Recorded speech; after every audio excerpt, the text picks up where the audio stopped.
de 0 a 2 anos, o bebê ele passa por várias modificações, né? Então o bebê nasce, ele vive um contexto que é da esterogestação. Esse contexto vai até os 3 meses.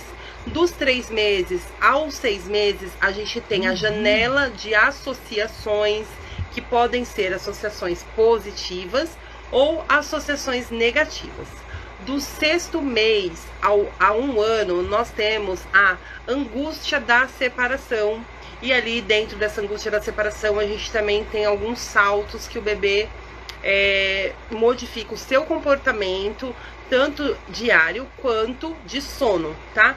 A gente sempre tem que pensar assim, toda vez que mudar o salto, né, que vier o salto de desenvolvimento ou o pico de crescimento, esse bebê vai ter o seu comportamento modificado, tanto na questão do sono quanto no comportamento diário. E para cada fase a gente precisa entender o que acontece. Do 6º mês, de 1 ano a 1 ano e meio, a gente tem um outro tipo de bebê. É um bebê que passa por outros saltos, né? E se chama crise da ambivalência, que é onde o bebê se torna independente. Quer dizer, ele quer se tornar independente, mas ele ainda não é. Mas ele acaba testando muito a mãe. E é também testando as suas habilidades, né? Então muitas vezes a gente acha que é manha, a gente acha que tem alguma coisa errada. E na verdade o bebê ele só tá testando as suas habilidades. De 1 ano e meio a 2 anos, a gente tem um outro tipo de bebê também com um comportamento totalmente diferente.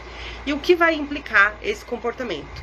Ele implica diretamente no sono, tá? Toda vez que o bebê tiver um pico de crescimento, toda vez que o bebê tiver um salto de desenvolvimento, então um marco, na verdade, um marco de desenvolvimento, e é muito importante que isso aconteça. O bebê, ele passar pelos marcos de desenvolvimento, pelos picos de crescimento, mostra que temos um bebê saudável. Então é muito importante que o bebê passe por esses picos, né? Mas a mãe fica muito angustiada. E algumas mães me perguntam assim: Andressa, quem inventou o salto? Por que existe o salto? Meu bebê tava super bem, tava dormindo, tava bem e tal. Parece que hoje eu tenho um outro bebê. Por que isso acontece? Porque o bebê ele não se desenvolve gradativamente, né? Então ele não sobe ali uma escala e vai subindo até chegar aonde ele precisa no crescimento e no desenvolvimento. O que ele vai fazer? Ele vai crescer em picos, em saltos. Então é assim, de repente o bebê cresce, de repente o bebê anda, de repente o bebê fala uma frase, de repente o bebê fala uma palavra, de repente o bebê que não comia, come, de repente um bebê que não... Então assim, tudo deles é de repente. Eles dormem de um jeito e acordam de outro. E aonde é que eles vão... aonde isso vai afetar diretamente? Vai afetar diretamente o sono do bebê, né? E o comportamento, que começa desde o dia, mas que reflete muito à noite. Por quê?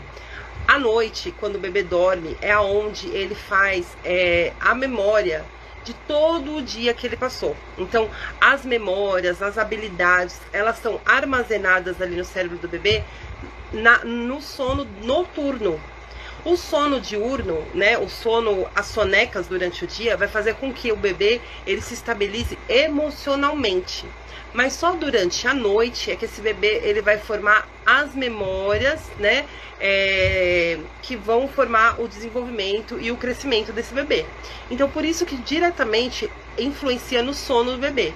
Então, o que é importante para a mãe? É manter a rotina. Então, o que esse bebê precisa? Precisa de rotina.